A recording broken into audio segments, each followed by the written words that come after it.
What's up, folks?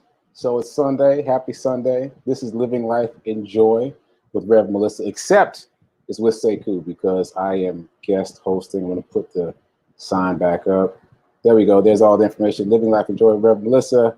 Guest host today is me, Sekou Writes. So, as most of you know, Rev Mel is on location. I want to give you bonus points if you can tell me where she's on location. Shout out to you, man. Appreciate it. So if you can tell me where she's on location. I didn't clear it with Rev Mel, but we'll give you a prize. We'll give you a prize if you can tell me where she's on location. All right. So hey, Erica, how you doing? So I am going to follow the format of the show as if I'm a guest. And that'll be relatively easy for me because if you remember, I was the very first guest on this show on Living Life in Joy. And then I'm going to explain some behind the scenes stuff and we'll just take it as it comes. All right, so what she would do next is do her go set ready and then do the second intro, which is the beat that I created at the National Museum of African American Music, which is here in Nashville. Now, I should be clear, they give you a lot of help. They have these beat machines set up and they give you options for which of the sounds you want to pick. So it's not like I was, in the studio like D Nice creating a beat. Like I went to a museum and I created a beat. Still, I'm very happy with it.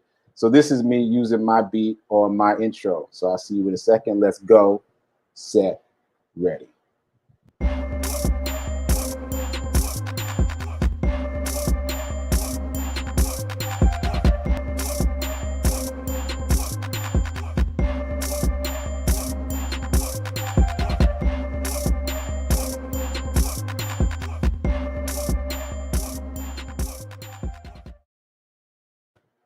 Shout out to Hero Hoodies. That's all the Hero Hoodie swag you just saw there.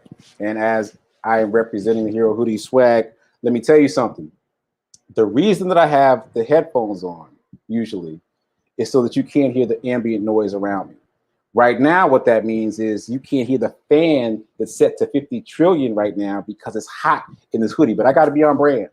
I got to be on brand. So there we go. That's one behind the scenes tip I'm going to give you.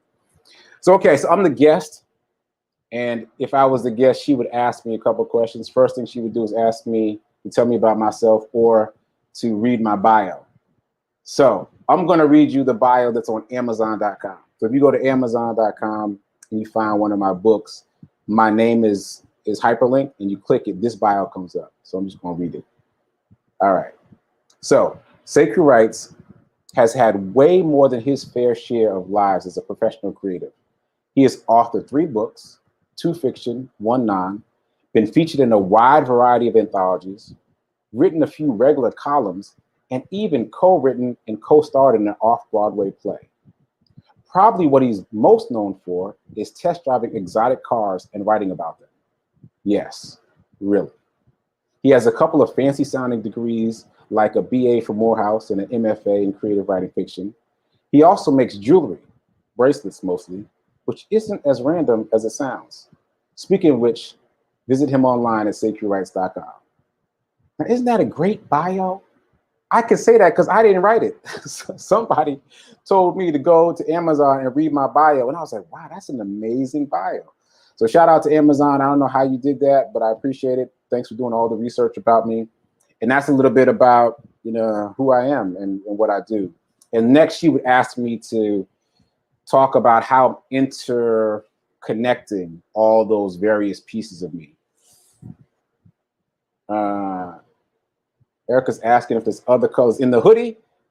No, the hoodie, the only color in the Hero hoodie is black. And that's on purpose. If you're talking about something else, let me know.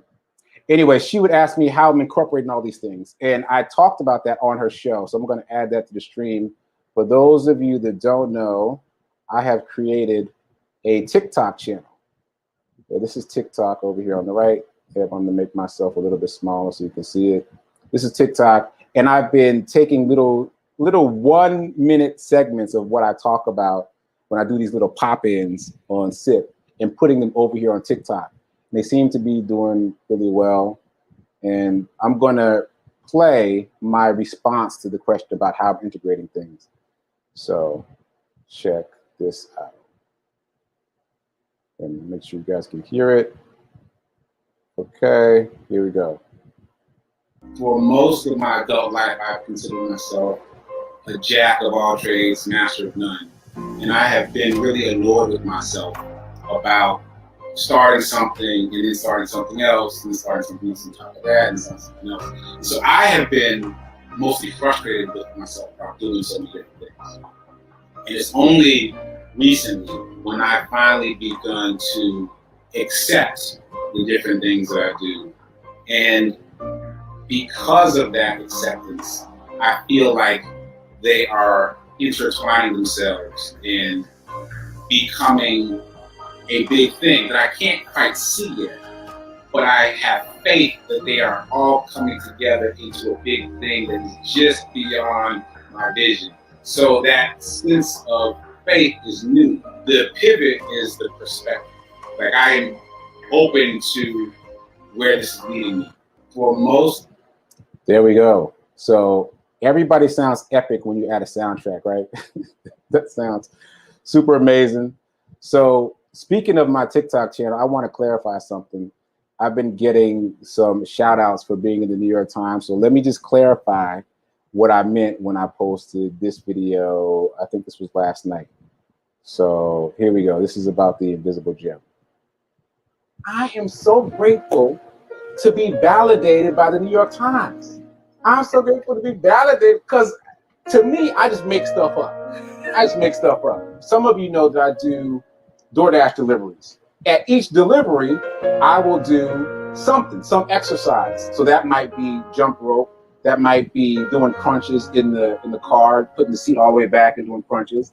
Or it might be doing, standing push-ups against the wall. But this is something that I do, and I call it the invisible gym because you do it and then you forget about it. Like if you just do 10, 15 reps in process of doing something else. So in my case, in process of going to pick up food, by the time I got the food, I forgot about the 10 reps that I just did in the car when I parked. Now just because it doesn't take up much time. But then when I end the day, I feel like a little tension, a little soreness. I recognize, my body recognizes I have done something. I am so grateful. Okay, so just to clarify what I meant when I said I'm grateful to be validated by the New York Times, what I meant was that their Fresh Start Challenge mirrors some of my own beliefs. I did not mean that I was in the New York Times or the New York Times was talking about the invisible gym, because some folks thought that. So that's not the case. I have been in the New York Times. Well, my film has been in the New York Times. That was about 5 years ago now. Actually, I can put that up. This is my short film. There we go. Test Driving While Black. It's been making the rounds recently. And yeah, it was mentioned in the New York Times about 5 years ago. So I'm excited about that. But what we will do is claim that I will be in the New York Times again. For those of you that thought that was in the New York Times just now. Okay, so there's that. And let me move down the list.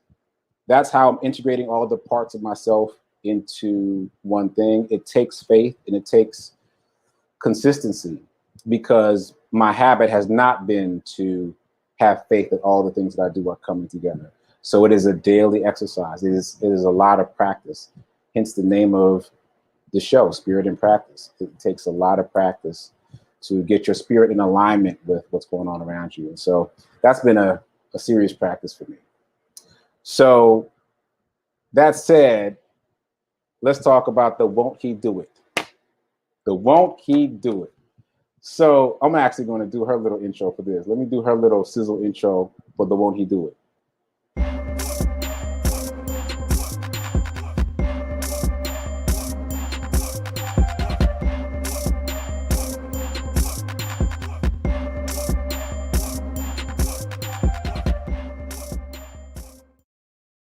So won't he do it? So what had happened was I was telling her this story offline. I told you guys a little bit of it, but I was telling her the story offline. And she said that there was a lesson to be learned in the story. So I'm going to tell the whole story, the parts that I told her that I didn't tell you guys, and hopefully you'll get something out of it. So it starts with me working with Fisk. Some of you know that I've been working with Fisk a bit. And recently I was working on their series of plays called Facing Our Truth. It's a series of 6 10-minute plays about the killing of Trayvon Martin. So my role varied, but one of the main things I had to do was film the performances of the various plays and then edit the footage and splice it together as a single show. It was like, an hour and a half or so, like a film, kind of like what they did with Hamilton, but not with the same budget. Like Hamilton's budget was extremely big. They did it very well, but to approximate that so that people could watch the show online. All right, so that's the backdrop. So I was working very diligently, first shooting all the performances and then editing all the footage together. And then I knew it was going to take a long time to upload it to the platform to play, because I've done some work with large files before. So I figured, early in the morning on the day of was good enough. So the show time was 7 p.m. I started uploading at 6 a.m. I figured that was plenty of time. All right, so after SIP, I went and checked the upload progress, and it had gotten up to like 50%. I was like, all right, so we're good. It'll make it. It'll be kind of close, but we'll make it. Then I went to go do something. I came back, and it was at 0. At 0, and I was like, what happened? So I'm trying not to panic, right? And I don't want to panic the professor. So I hit her up, and I was like, listen, can you put me in touch with someone at the platform? Because I need to talk to them about the upload. So she does, but the people or the person that I spoke to at the platform, they didn't really have much advice. And so now I'm starting to get a little worried, because I want to make sure that I have done everything that I needed to do for FISC, for the students. I mean, the students were telling their parents to tune in. Like it was a big deal. So I just wanted to make sure it was done. So me talking to the person on the phone didn't work. So I decide I'm going to go to FISC and we'll work it out together. So I go over to FISC, and my thought was, whatever computer I use at FISC will be faster than my laptop that I'm on right now at home. Because when I was trying to upload the file from my laptop at home on Wi-Fi, it was telling me 7.5 hours. 7.5 hours to upload. And I was like, oh, that won't work. And I'm asking questions about, can we postpone it? Can we move the date? Like, I'm asking all the wrong questions. So I go to FISC. The professor takes me to the computer lab, room full of computers, and they're all connected to the Ethernet cable. And I was like, all right, so this will be great. Except all the computers are PCs, and mine is a Mac, so they wouldn't even read the file. So now we both start spinning out a little bit, because time is getting short, and we're trying to figure out how we can get this thing uploaded before showtime. And so we start, you know how it is when you start panicking and you start thinking of crazy solutions? We started doing that. And we're throwing out all these crazy random solutions and kind of just moving left, right. And then the professor asked me, what should we do? And it was a little more dramatic than that. She's a drama professor, so the way she speaks is dramatic. And so she was like, what do you think we should do? And when she asked me it in that way, I took a pause. And I closed my eyes in real time. And I took a breath, even while I was talking to her. And I could hear that it got quiet, that she stopped moving when I stopped moving. And what I said next was, the simplest solution is to find a Macintosh computer connected to an Ethernet cable, right? That's the simplest solution. And if I hadn't taken that breath, I wouldn't have gotten to that. But I took a breath, we got to that, and she made some calls. So the person who called us back first was a friend of mine who now works at FISC. He's the deacon at FISC. And he said that he could help, right? So we go to meet the deacon. But a couple things.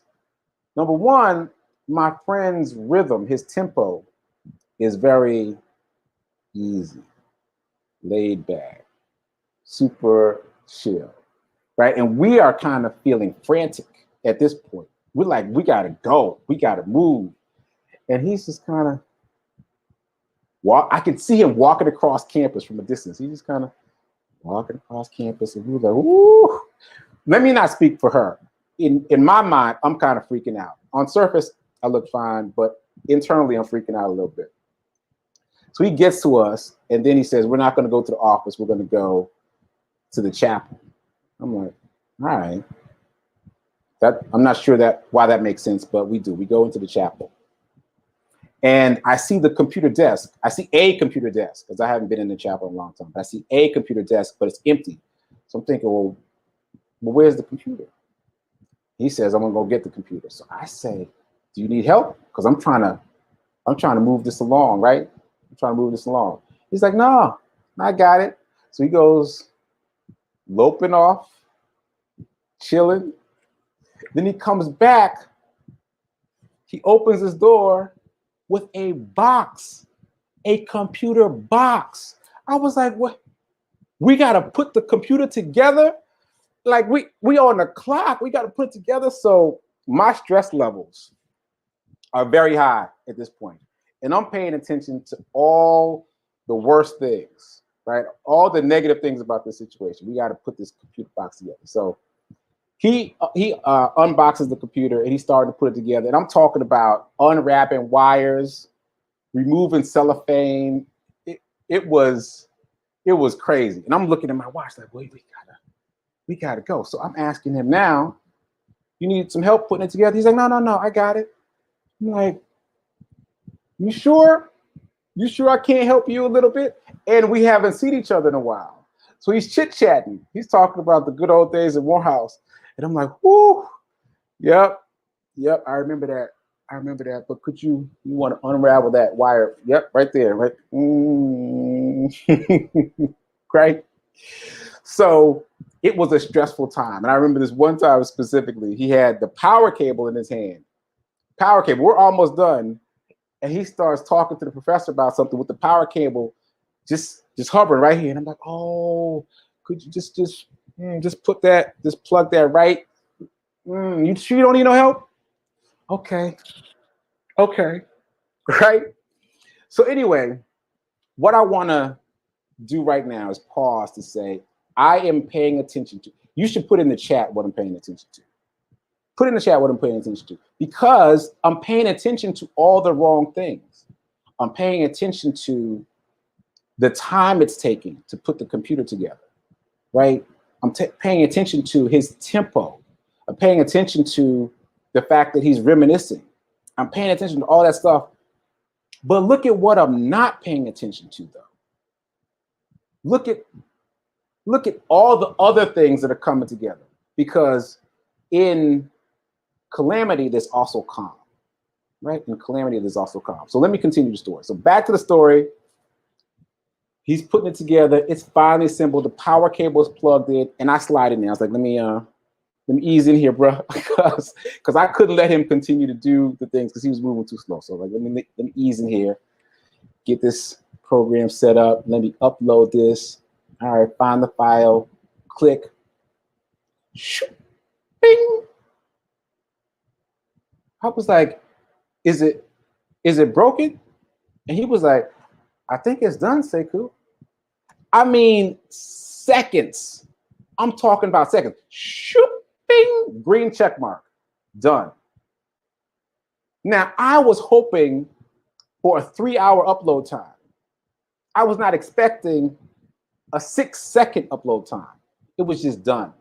And so back to the things that I was not paying attention to, right? We know the things that I was paying attention to, all the negative things, but things that I wasn't paying attention to. I wasn't paying attention to the fact that this is a man of God, that the person that we happen to get in touch with is a man of God. And we happen to be in the chapel, a place of God. Wasn't paying attention to that either. I wasn't paying attention to the fact that my prayers were being answered in real time because I was too busy focusing on all the negative things that were happening right then, right? Because when we got it set up, it was solved in an instant. And that just blew my mind, because it reminds me that what I said before, there's calm in every calamity. They're there together. But if you choose to focus on the calamity, then you're missing out on the calm, right? I could have been calm that the deacon was the one who answered the call. I could have been assured that things were going to work out because the deacon took us to the chapel. I could have let all that calm my spirit, but I didn't. I was too focused on the problem. So the lesson for me, and I hope for you too, is that you have to be mindful of where you focus your energy. And it's so easy. It's so easy to get caught up looking at the wrong thing. It happens so fast, right? But you've got to remember to focus on the best of the situation in real time. Because if I had been able to do that, I'm sure that I wouldn't have panicked, and I'm sure we could have gotten it resolved much faster. And let me backtrack a little more. In order to solve your situation, whatever your situation is, in my case, it was trying to get this file uploaded before showtime, right? But it's a small problem. But that problem got solved in seconds when I got connected to the source, meaning I was connected to an Ethernet cable on the right type of computer. But it's a great metaphor, right, for being connected to the source, capital S source, right? So in order to be connected to the source, at the source, not on Wi-Fi, not on one bar of Wi-Fi, but connected to an Ethernet cable, you have to be in tune with yourself. And I can say that specifically because that whole week of working on that play, I didn't do any of my things. I didn't do my morning practice. I didn't go jogging. I didn't work out. And I did those things. I did not do those things on purpose because I thought I don't have enough time. I have to stay focused on this task. I got to get this done. So first thing in the morning, I was jumping on the fist thing. Last thing at night, I was jumping on the fist thing. And I didn't do those things that keep me grounded, that keep me centered. And so when something happened, I freaked right out. And so if I had been able to stay on my program, and it's not any big deal, just doing the things that I know to do my morning practice, pray, meditate, juice, exercise, smile, just do those things that I know to do, then when that calamity happened, I would have been able to find the calm more quickly. And I'm sure we would have gotten the file uploaded way ahead of time. And then also, final note about this, it took me a while to get out of the calamity, even after the file got uploaded. Here I go chatting with the people on the platform, like, is the file available? And they're like, yeah. I'm like, are you sure? Come on. I'm embarrassed to tell you guys that, but hopefully it will resonate with someone out there. Like, it's easy to get caught up thinking about those negative things. It's easy to get distracted from the calm by the calamity. And so I told Rev Mel all that, and she said that I should tell you guys because you might get something out of it. So when something happens and it pulls you off your center, remember to focus on the calm. But before that, every day you got to make sure that you are connected to the things that ground you, and that will keep you connected to your source. All right, so now that I've told that whole story, I see there's some comments popping in here. I'm gonna throw some up. Yeah, see. Yeah, it was funny. It's funny now. It was not funny then. It's not. Yes, man, it was driving me crazy. All the slow plugging. Oh. But look how fast it got resolved when it got resolved. Seconds. It went from 7 hours to 60 seconds like that. So, and when you are connected to your source, that's the magic. That's the magic. Oh, thanks, Nan. I appreciate that. Yep. God knew what you needed and he was it. Yeah. And I was so busy focused on everything else that I couldn't see the blessing. I'm literally sitting in a chapel on a pew, on a church pew, stained glass windows all around me, peace and grace and serenity all around me. And I'm staring at these plugs. Like, come on, man, just plug that one in, just plug that one in. So anyway, remember to stay focused, stay centered, stay connected to the things that ground and center you. Because it doesn't have to be super complicated. But if exercise grounds you, and exercise should ground everyone, make sure you do that because that'll help you stay grounded when something happens. Because you know something is going to happen. It's not a matter of if, it's a matter of when something happens. So you make sure that you're grounded. Okay, so that's my story about the file upload situation. If it's the file upload debacle that I will remember for the rest of my life. And next time I have something, some calamity happen, I will remember to focus on my calm. And in the meantime, I will not sacrifice the things that I do for me for someone else. You got to make sure that you're good first before you help someone else out. Okay, so next up would be the joy questions. Yeah, so what does joy look like? Right now, joy looks like a conversation, being in conversation with the divine, being in conversation with the universe. Because even in that example, I felt like that was a conversation. Because early in the story, if you heard that part, I took a pause. I took a breath, I closed my eyes, I took a pause, and I had clarity about what the solution was, even though I didn't have clarity about how the solution would manifest. But then magically, moments later, you know, here's my old classmate answering the call and taking us to the chapel to help us. And obviously I was too distracted by my own angst to notice that the universe was answering back, but the universe answered back immediately. Immediately. It took me a while to notice it. Days after it happened, even, it took me a while to put it all together. But I am grateful and joyful about being in conversation with the universe. And I'm sure you're in conversation with the universe too. Just watch out for the signs because they're all around you. Ask a question and then watch for the signs. Okay, so next question. What am I living life in? I'm still living life in abundance. For those of you that have been watching SIP and Rev Melissa for a while, you know that my word is abundance. My phrase is I am habituated abundance because I want to make abundance a habit. Because how long does it take you to undo the thinking of a lifetime? It takes a lot. And so I am focused on habituating my abundance, habituating the idea of abundance, and removing my ideas of lack and limitation. And look, let's circle back. Because I was focused on a lack and limitation in that experience. I was focused on all the things that could go wrong. I was asking even the people who run the platform, I was asking them the wrong questions. Like, can we postpone? Can we change the opening date? Like, what happens when people go there if the file is not uploaded? I'm asking all the wrong questions instead of being focused on what my clear objective was, what my clear intention was, what I wanted to happen, which was to upload the file on time, with plenty of time and no worries, which ultimately happened in seconds. I still can't get over that. Can't get over that. Anyway, that's what I'm living life in, abundance. And joy song. So I've talked before about Eric Thomas. He calls himself E.T., the hip hop preacher. And I like his songs. They're not songs, but I like his songs because he has a hip hop beat, and then there are his motivational speeches over the hip hop beat. So you can get something, you can get fed and still, in my case, still work out. So I can jog to Eric Thomas because, you know, I'm keeping the rhythm, but I'm also getting fed.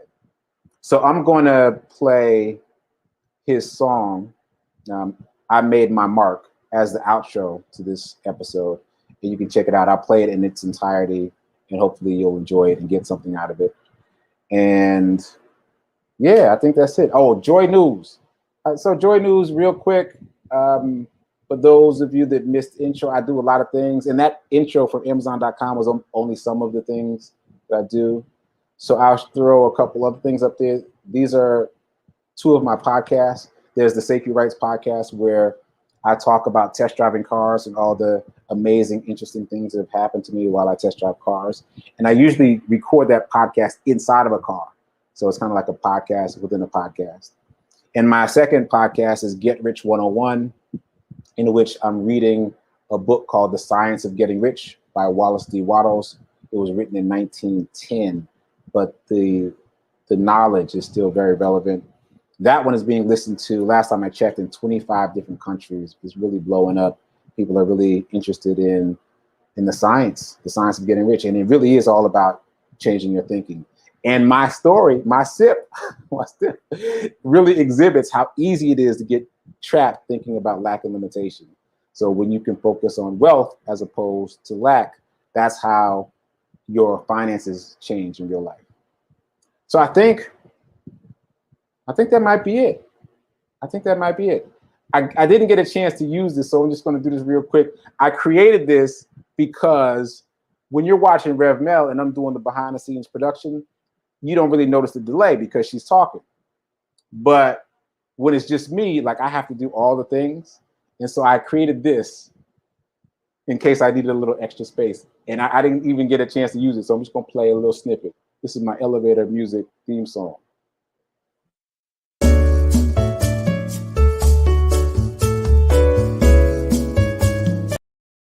Yeah, that's just in case I needed to distract you while I did something in the background.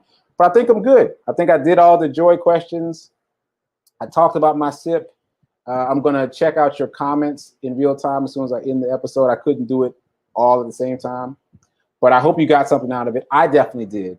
And I am back on my regular rhythm of doing my morning practice and staying grounded and exercising and doing the things that I know that I need to do to stay calm in the midst of calamity. So, all right, keep doing, be a hero, be your own hero, and remember that now is better than perfect. All right, deuces.